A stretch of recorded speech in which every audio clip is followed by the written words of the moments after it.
Audio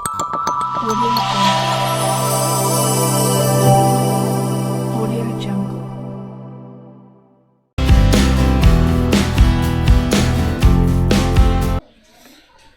আসসালামু আলাইকুম বন্ধুরা, আজকে ঈদের দ্বিতীয় দিন। আজকে আমরা ঘুরতে যাব সরস্বতীর চর। ওইখানে আমরা সবাই মিলে, পরিবারের সবাই মিলে যাব এবং ওইখানে যাওয়ার পথে আমরা যা সৌন্দর্য উপভোগ করব সব আপনাদের কাছে শেয়ার করব। তো আপনারা আমাদের সাথে থাকবেন।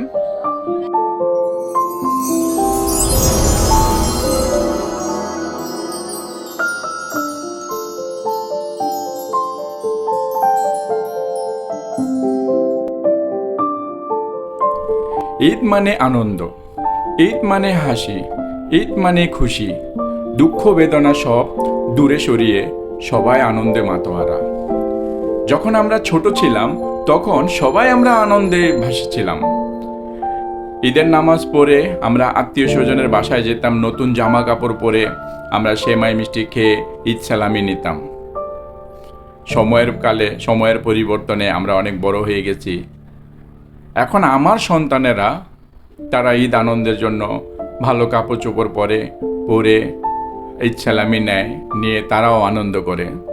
মেলায় আসলে মেলা বলতে এখন আর সেই আগের মতো মেলা দেখি না। আমি যখন 90 বা 2000 সালের আগের কথাই আমি ধরি, তখন আমরা যে মেলাগুলো দেখেছি সেই মেলা এখনও প্রাণবন্ত মেলা আমরা দেখি না।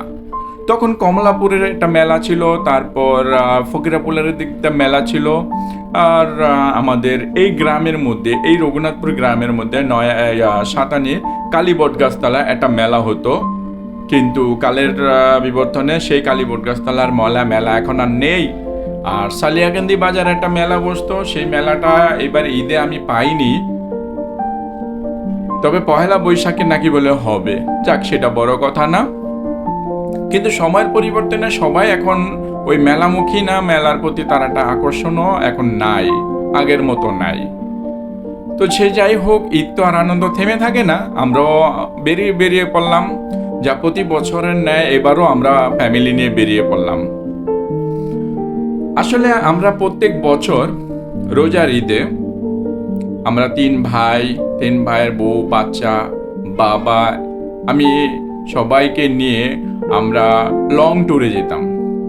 অনেক দূরে আমাদের আত্মীয় স্বজনদের খোঁজ খবর নেয়ার জন্য আমরা এই ঈদের দিনই বের হয়ে যেতাম বা ঈদের পরের দিন, তবে সবচেয়ে বেশি হয়তো ঈদের দিনটা। তো আমরা মোটামুটি সব আত্মীয় স্বজনের বাসায় যেতাম। তো যেটা খুব দূর সেটা একটা দিন আমরা সময় দিয়ে দিতাম।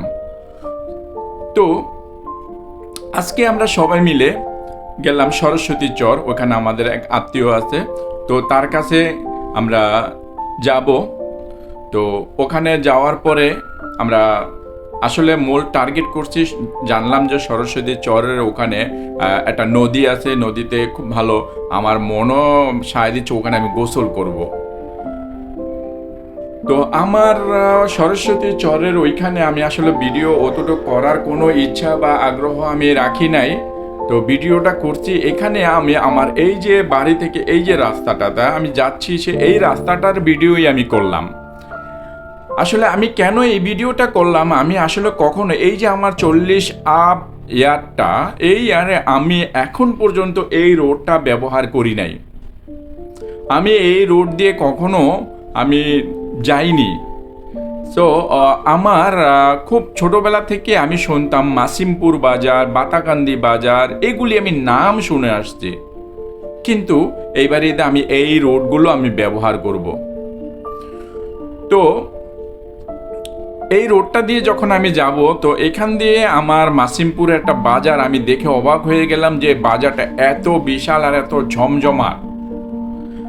হয়তো আরও বাজার আছে, বড় বড় বাজার আছে, কিন্তু আমি আমার এই লাইনটাতে আমি এটা বললাম, যেহেতু আমার এলাকায় যে বাজারটা আছে আমার বাজার তুলনায় এই বাজারটা অনেক বড়। আসলে এই রাস্তাঘাট দিয়ে যে যাচ্ছি, আসলে প্রকৃতির যে অপরূপ সৌন্দর্য, যে এটা আসলে কি বুঝাবো আমি নিজেই বুঝি না।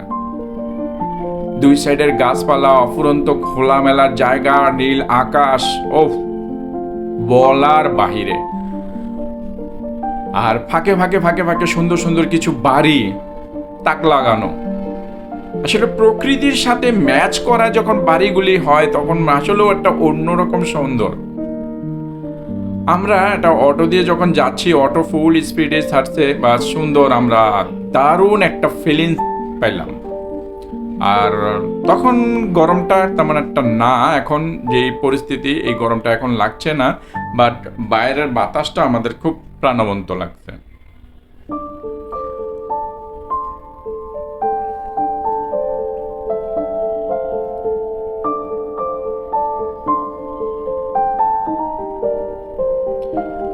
আমরা ছোটবেলায় যখন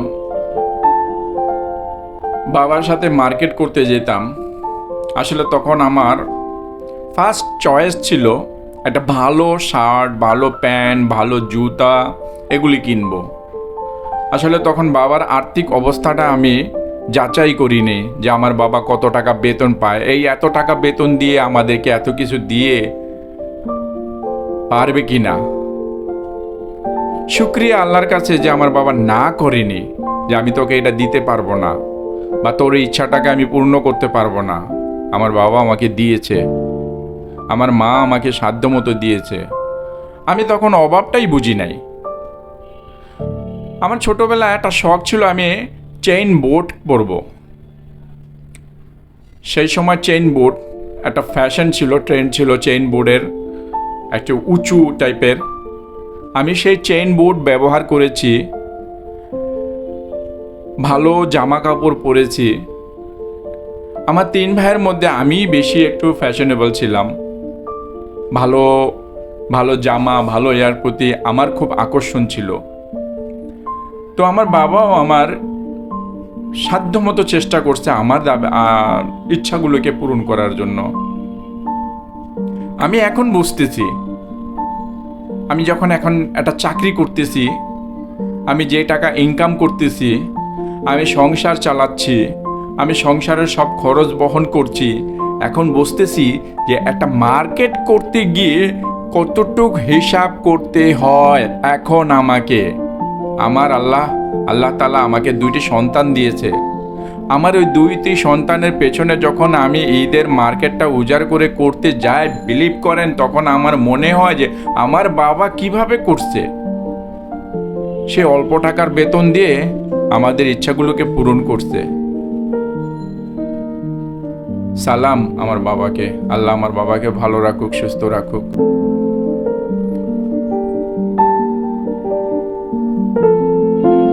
আসলে অনেক কিছু অপূর্ণতা থাকার সত্ত্বেও যখন এই বাবা মা সন্তানের পূর্ণতার দিকে নজর দেয়, সন্তানদের কোনো কিছু অপূর্ণতা রাখেন না, সেই বাবা মাকে অন্তরে রেখে শ্রদ্ধা জানাই।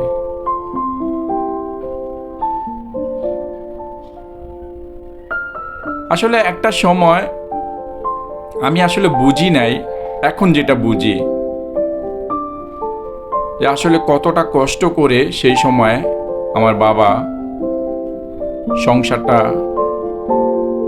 সামলিয়ে গেছে। আমার মায়ের মতো একজন মা, উনি এই সংসারটা হাল ধরে এই পর্যন্ত আমাদেরকে মানুষ করেছে। আমার বাবা লাখ টাকা ইনকাম করতো না, আমার বাবা সামান্য কিছু বেতন পেত। সেই বেতনের টাকা দিয়ে আমাদেরকে মানুষ করেছে, একটা সম্মানের জায়গা আমাদেরকে স্থান করে দিয়েছে। আল্লাহর কাছে শুকরিয়া যে আজকে আমি আলহামদুলিল্লাহ অনেক ভালো আছি। আমি বুকে হাত দিয়ে বলছি আমি অনেক ভালো আছি, আলহামদুলিল্লাহ।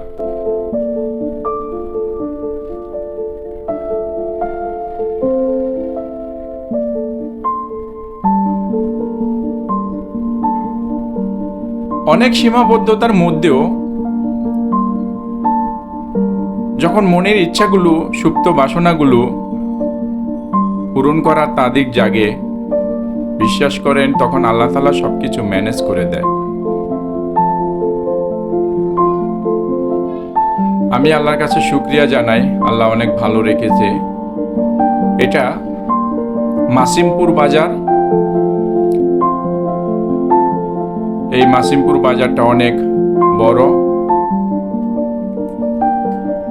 এই বাজারে আমরা কিছু কেনাকাটা করার জন্য চিন্তা ভাবনা করছিলাম, পরে আর কেনাকাটা করি নাই। আমরা বাতাগান্ধী চলে গেছি, বাতাগান্ধী বাজারে গিয়ে ওইখানে কেনাকাটা করলাম। তো যাই হোক,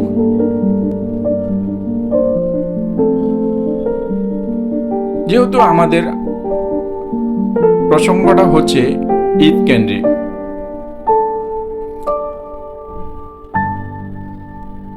এই প্রতি বছর ঈদে যখন আমরা বিভিন্ন আত্মীয় স্বজনের বাসায় সবাই মিলে যাই, কত যে একটা আনন্দ লাগে, কত যে একটা সুখ অনুভূতি লাগে, আমি আসলে ভাষায় বুঝাতে পারবো না। আমার 3টা ভাই, 3টা ভাইয়ের বউ, 3জনের বাচ্চা, বাবা, এদেরকে নিয়ে যখন একসাথে আমরা হই হুল্লোড় করে আমরা ঈদের উৎসব করতে করতে আমরা আত্মীয় স্বজনের বাসায় যাই, আসলে তাদের বাসায় গিয়ে খাবার খাওয়া বা এটা আমাদের মুখ্য বিষয় না। আমরা যে একসাথে আনন্দ করছি, একসাথে যে উৎসব করছি, এটাই তো অনেক। আর কি লাগে? আসলে সুখ কি টাকা দিয়ে কেনা যায়? আমি মনে করি না। সুখ কখনো টাকা দিয়ে কেনা যায় না। সুখটাকে কিনতে হয় ভালোবাসা দিয়ে। এই ভালোবাসাটা দিয়ে যদি সুখটা কিনতে হয়, আমরা অনেকে পারি, অনেকে পারি না। তবে আজকের একটু কষ্ট রয়ে গেল। আমরা 3টা ভাইয়ের মধ্যে শুধুমাত্র 2টা ভাই আজকে অ্যাটেন্ড করলাম, আর একটা ভাই আমাদের মধ্যে উপস্থিত নাই। আসলে কর্মব্যস্ততার তাগিদের জন্য একটু দূরে অবস্থান করায় আমাদের সাথে মিলিত হতে পারে নাই। আর একটু শারীরিক অসুবিধা ছিল বিধায় আমাদের সাথে একসাথে আসতে পারি নাই। আমি আল্লাহর কাছে কামনা করব পরবর্তী প্রোগ্রামে যেন আমরা আমার বড় ভাই ভাতিজা এদেরকে পাই।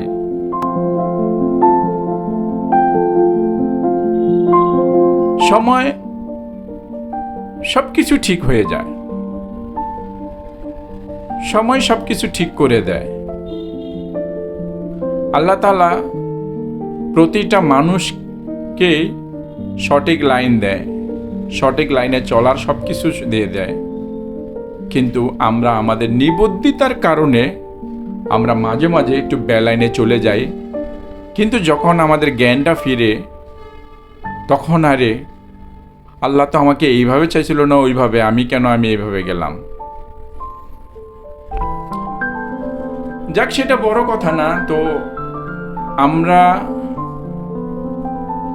সবাই আজকে সরস্বতী চর গ্রামে যাচ্ছি। এই রাস্তাটা দিয়েই আমরা যাব। বাতাকান্দি পার হয়ে গেছি অলরেডি। বাতাকান্দি পার হয়ে আমরা একটা গ্রামে চলে যাব। তো এখান থেকে আমাদের আরেকটা প্রোগ্রাম ছিল, সেইটা হলো আপনার দয়াল বাবা সোলাইমান সাহা, যা আমি কখনো যাইনি বা কখনো দেখিনি। তো এটা আমার ইচ্ছা আছে, আমি ওখানে যাব। তো আমার প্রথম টার্গেট হলো যে এখানে আমি গোসল টোসল করে খাওয়া দাওয়া করে তারপর আমরা সোলাইমান শাহর মাজারে যাব। মাজারটা আমরা দেখব। অনেকের কাছে শুনছি যে মাজারটা খুবই সুন্দর। আমি আসলে মাজার ভক্ত না, বা আমি কোনো মাজারের পূজারী না, মাজার ভক্ত না। হ্যাঁ, জিয়ারত করি, এটা ঠিক, কিন্তু মাজার ভক্ত আমি না। তো মাজারের যে সাজানো সৌন্দর্য এবং পরিবেশটা আমি সেটা উপভোগ করি। আমি সেই উপভোগটা করার জন্যই আমি ওখানে যাব। তো বন্ধুরা, আমিও আপনাদেরকে ওখানে নিয়ে যাব। এটা আমরা ফ্যামিলিগতভাবে আলোচনা করেছি যে আমরা ওইখানে যাব, গিয়ে কিছু সময় ওখানে ব্যয় করব, তারপর আমরা ফিরতি পথে বাসায় চলে আসব।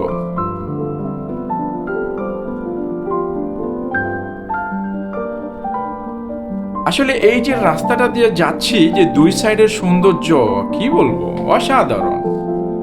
এটা ইট পাথর খাঁচায় আমরা এটা পাই না, বা এই মনোরম পরিবেশটা খুব কম পাওয়া যায়। আসলে আমাদের এই সুপার হিরো গাড়ি, এই ড্রাইভারটা আমাদের জন্য অনেক শ্রম দিচ্ছে। উনি আমাদেরকে নিবে আনবে।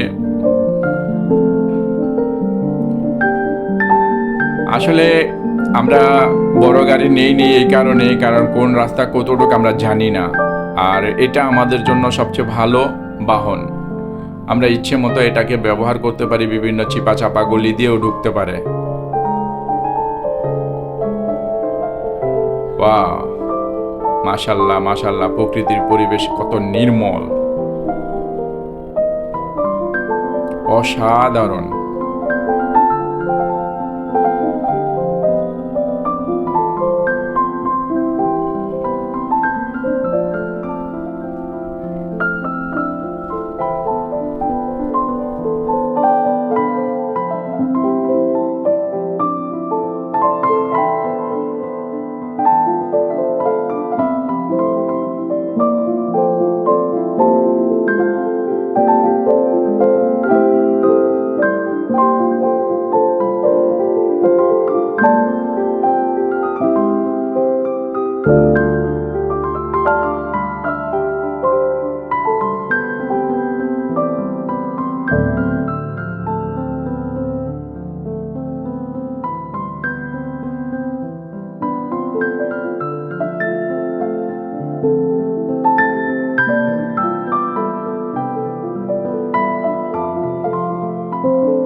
আমরা সরস্বতী চর ওখানে দুপুরে খাওয়া দাওয়া করে আমরা বের হয়ে গেছি।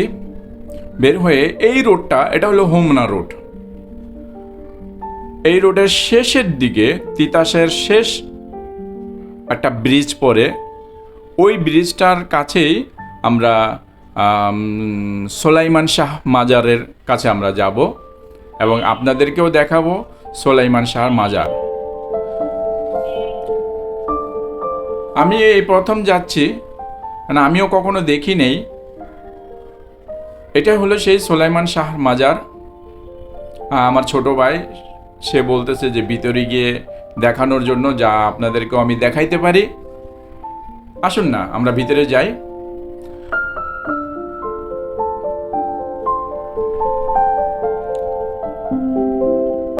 এখানে সামনে একটা ফটো দেখতে পাচ্ছেন, যা ফুলের মালা দিয়ে, উনি সেই সোলাইমান শাহ। তো আমার বাবার মুখে শুনছিলাম যে এই সোলাইমান শাহ একটা আধ্যাত্মিক পুরুষ, ওনার দ্বারা অনেকেই উপকৃত হয়েছে জীবদ্দশায়। আমার বাবা দেখেছিল যে ওনার জীবদ্দশা, উনি সাধারণত একটা লাল শালুর মতো পোশাক পরে থাকতো, খালি গায়ে থাকতো। তো এই হলো সোলাইমান শাহর কবর। আসলে মাজারটাকে এই যেভাবে সাজাইছে আমার কাছে খুব ভালো লাগলো, সুন্দর লাল নীল বাতি দিয়ে। এখানে প্রতি বছর একটা ওরস হয়, সেই ওরসটা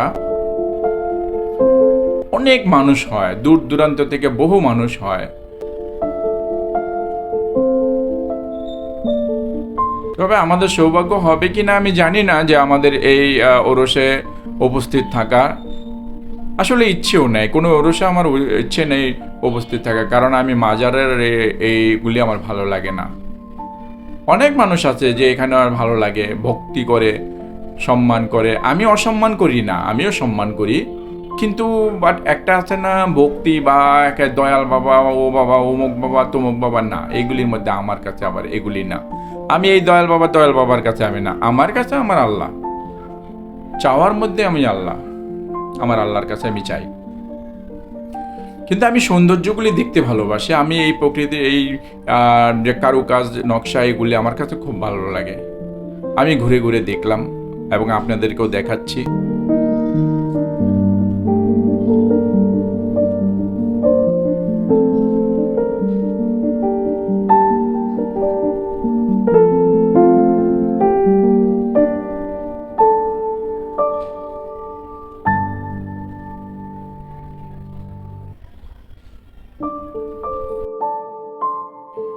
এই মাজারে একজন ছোট খাদেম আছে, তো ওনার কাছ থেকে আমরা এই মাজারের যে ওরস হয় সেই সম্বন্ধে একটা ধারণা নিলাম, যে এটা কবে কবে ওরস হয় এবং সবচেয়ে জনপ্রিয় ওরস যেটা, সেটাও জেনে নিলাম। আসুন না তার মুখ থেকে শুনি।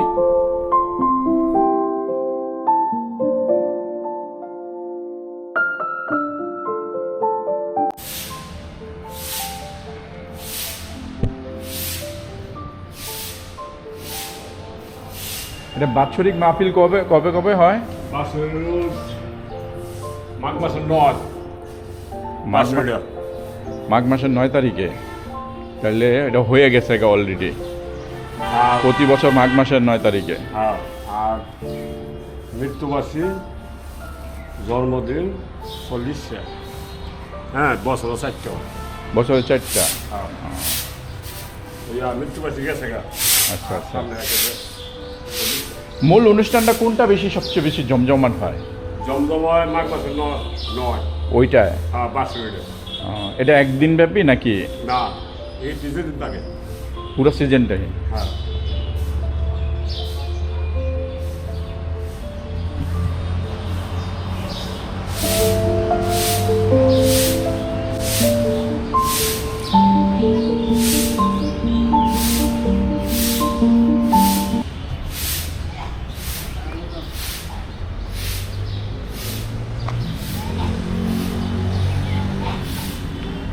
আজকের ভিডিওটা আমাদের আজকে এই পর্যন্তই। আজকের ঈদের ভ্রমণটা আমাদের দারুণ কাটলো, আল্লাহর কাছে শুকরিয়া। আমরা আমার পরিবার সবাইকে নিয়ে, বাবা ভাই এদেরকে নিয়ে আমি খুব আনন্দ করতে পারলাম, শুকরিয়া আল্লাহর কাছে। আসলে প্রতি বছরের ন্যায় এবারও আমরা সেই আনন্দটা করলাম। তবে দুঃখের বিষয় যে আমি একজনকে মিস করলাম, আশা করি আগামীতে তাকেও পাবো। তো আমার ভিডিওটি আপনাদের কেমন লাগলো আর চারপাশের দৃশ্যগুলি কেমন লাগলো, যদি আপনাদের কোনো কমেন্ট করেন, ইনশাল্লাহ আমি আপনাদেরকে উত্তর দেব। থেকে অনেক বড় দেখা যায়। তো এই সম্বন্ধে যদি আপনাদের কোনো তথ্য জানতে ইচ্ছে করে, তো আপনি আমাকে কমেন্ট করবেন, আমি আপনাদেরকে উত্তর দেব।